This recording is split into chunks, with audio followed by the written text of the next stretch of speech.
Friends, how are you? I think all are fine. So जो daily आपकी questions regarding series जो start की है उसकी आज ये क्लास 5 है। तो अगर आपने हमारी प्रीवियस वीडियो नहीं देखी है तो वहाँ पर आप चेक कर सकते हो। जो प्रीवियस 80 क्वेश्चन है वो हम करवा चुके हैं। अब यहाँ पर करेंगे स्टार्ट 81 से।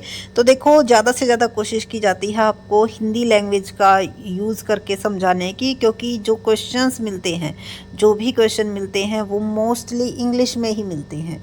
इसीलिए हम दोनों लैंग्वेज में प्रोवाइड नहीं करवा रहे हैं, लेकिन जो जितना भी हो सकेगा, जितना पॉसिबल हो सकता है, उसको आसान से आसान लैंग्वेज में समझाने की कोशिश रहती है। लेकिन अगर आप कॉमर्स स्टूडेंट है तो हिंदी और इंग्लिश का तो आपको जो है कन्फ्यूजन भी नहीं होनी चाहिए, क्योंकि मैक्सिमम वर्ड्स हमारी जो है इंग्लिश में ही यूज़ किए जाते हैं। और फिर भी हम ट्राई करते हैं पूरा, ताकि आपको अच्छे से समझा सके। लेकिन फिर भी अगर आपकी कोई भी क्वेरी रह जाती है तो आप कमेंट सेक्शन में पूछ सकते हो।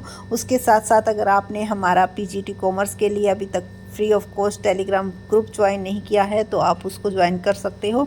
काफ़ी अच्छे से आपकी तैयारी करवाई जा रही है। और आपको कोई भी कमी लगती है, किसी भी टॉपिक रिगार्डिंग कोई क्वेरी है, तो भी आप कमेंट सेक्शन में पूछ सकते हो। तो चलते हैं और करते हैं आज की सीरीज का first question start. IFC, international finance corporation and affiliated to world bank. देखो, जो वर्ल्ड बैंक के आपने 5 जो अलग अलग आपकी इंस्टीट्यूट्स है, उनको आपने स्टडी किया है या नहीं किया है। अगर नहीं किया तो उनकी वीडियो हमने डाल रखी है, वो आप देख सकते हो। तो उसमें एक इंस्टीट्यूट्स था हमारा आईएफसी, इंटरनेशनल फाइनेंस कॉरपोरेशन। इसके स्टेबलाइजमेंट ईयर पूछ लिए जाते हैं कि इसको कब स्टेबलाइज किया था, या फिर मैचिंग में आपको पाँचों के पाँचों इंस्टीट्यूट्स के नाम दे देंगे, उनके ईयर दे देंगे, तो मैच करना भी आ जाता है। तो ये बहुत ही इंपॉर्टेंट क्वेश्चन है। इंटरनेशनल फाइनेंस कॉरपोरेशन एफिलेटेड किससे है? वर्ल्ड बैंक से है। तो इसको कब स्टेबलाइज किया गया था? तो इसकी स्थापना की गई थी आपकी 1956 में। इसको आप इस तरह से भी याद कर सकते हो, फाइनेंस कॉरपोरेशन, यानी कि जब कंपनी एक्ट आया तभी ये आया। तो कंपनी एक्ट हमारा कब आया था? 1956 में आया था। उसके बाद है 82, विच of the following statement is correct. तो कौन सी स्टेटमेंट इसमें से करेक्ट है आपकी? तो merger does not form a part of amalgamation, गलत है ये आपकी। Under no circumstances amalgamation leads to liquidation of an existing company, amalgamation include absorption. So इसका जो राइट आंसर हो जाएगा ऑप्शन नंबर सी हो जाएगा, अमलगमेशन इंक्लूड अब्जॉर्प्शन। अब्जॉर्प्शंस जो है इंक्लूड किया जाता है किसमें? अमलगमेशन में। क्योंकि अमलगमेशन में क्या डिफरेंस है होता है, दोनों का ही सेम काम होता है, दो को मिलाकर एक। लेकिन इसके अंदर एब्जॉर्प्शन के अंदर क्या किया जाता है, कोई भी होल्डिंग कंपनी जो है वो किसी वीक कंपनी को अपने अंदर क्या कर लेती है, उसके ऊपर अपना होल्ड कर लेती है। और अमलगमेशन में क्या है, दोनों सेम उसकी कंपनी मिलकर एक नई कंपनी का निर्माण करती है। उसके बाद है आपका जो question number 83, what is the full form of UNCTAD. UNCTAD की फुल फॉर्म क्या होती है? तो अंकटाड की जो फुल फॉर्म है यूनाइटेड नेशन। इस चीज़ का ज़रूर ध्यान में रखिएगा, कहीं पर ट्रेड है तो कहीं पर ट्रिप है। बिल्कुल आपको एग्जैक्ट हर एक पॉइंट को मेंशन करते हुए इसकी जो फुल फॉर्म है वो आपको करनी है। तो इसकी जो फुल फॉर्म होती है United Nation Conference on Trade and Development. जो ऑप्शन नंबर फर्स्ट है ये इसका राइट आंसर है। उसके बाद है question number 84, accounting for tax on income is dealt with. तो अकाउंटिंग फॉर टैक्स, तो ये आपका किसके अंदर आता है? Option number A, accounting standard 22 के अंदर आता है। उसके बाद है question number 85, which of the following is not an assumption of economic order quantity. तो इकोनॉमिक ऑर्डर क्वांटिटी जो होती है उसकी क्या अजम्पशन नहीं होती है? फर्स्ट है anticipating usage of material in unit is not known. तो नॉट नोन नहीं आएगा। The quality of material order is received immediately, lead time is zero. क्योंकि इसमें यह माना जाता है कि लीड टाइम क्या होता है? जीरो होता है। और उसके साथ साथ जो आपकी ऑर्डरिंग कॉस्ट है और कैरिंग कॉस्ट है वो भी फिक्स मानी जाती है। क्योंकि अगर फिक्स नहीं मानेंगे तो जो आपका आंसर है वो नहीं निकल के आएगा। फिक्स मानकर ही आप जो है अपना आंसर कैलकुलेट कर सकते हो। Cost per unit of the material is constant and non is well. तो इसमें ये चीज़ें cost per unit, ordering cost, carrying cost और लीड टाइम जीरो माना जाता है, और ये बाकी जो है कॉन्स्टेंट मानी जाती है। और एंटिसिपेटेड यूजेज जो ये दिया हुआ है ये गलत दिया हुआ है। तो ऑप्शन नंबर फर्स्ट इसका क्या हो जाएगा, राइट आंसर हो जाएगा। उसके बाद है question number 86, UNCTAD was stabilize by the united nation in the year. तो अंकटाड जो है वो कब बनाया गया था, इसका जो आंसर आएगा आपका 86 का बी आ जाएगा 1964 में।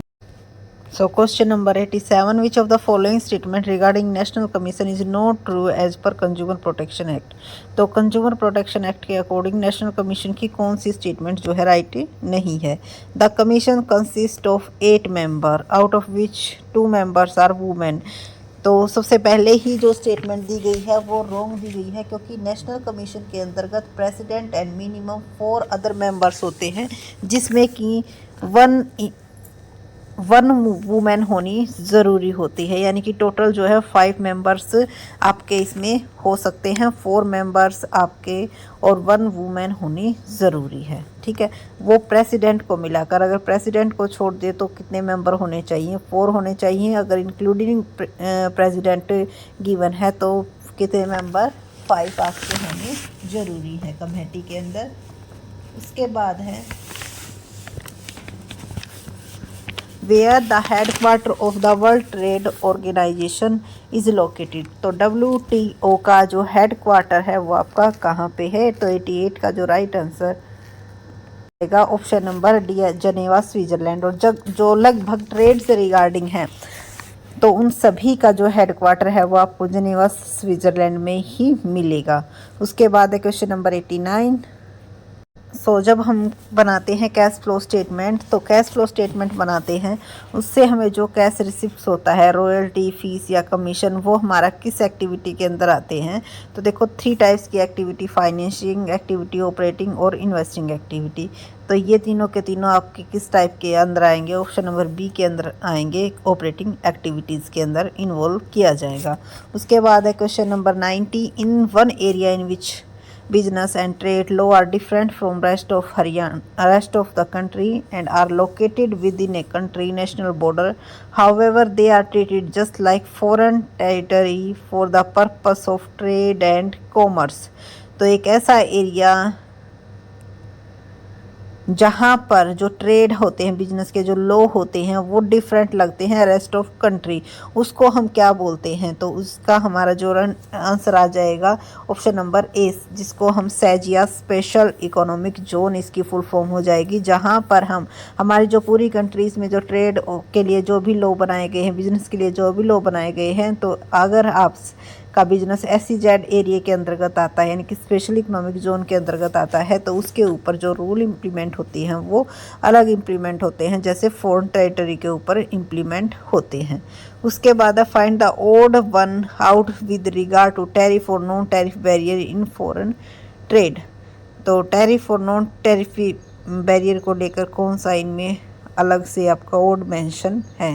Consular formalities, licensing, import duty, ये तीनों के तीनों आपके ज़रूरी होते हैं करने। वॉल्यूंट्री एक्सपोर्ट रिस्ट्रेंट, ये आपका वॉल्यूंट्री होता है, तो ये आपका जो है इनमें ओड नंबर पे गिवन है। उसके बाद है क्वेश्चन नंबर 92।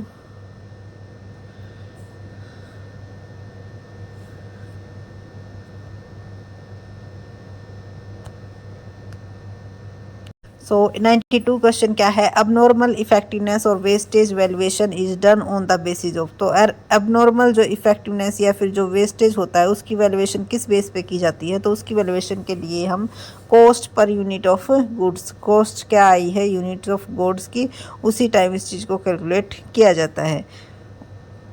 वो propound the 2 factor theory of motivation. तो मोटिवेशन की 2 फैक्टर थ्योरी किसने गिवन थी, तो इसका जो राइट आंसर है वो आ जाएगा आपका फ्रेडरिक हर्ज़बर्ग। तो 2 फैक्टर थ्योरी आपकी किसने दी थी, हर्ज़बर्ग ने दी थी, जिसका पूरा नाम है फ्रेडरिक हर्ज़बर्ग। 2 फैक्टर थ्योरी आपकी किसने दी थी, फ्रेडरिक हर्ज़बर्ग ने दी थी। ऑप्शन नंबर डी इसका राइट आंसर हो जाएगा। उसके बाद है question number 94, according to Halsey premium plan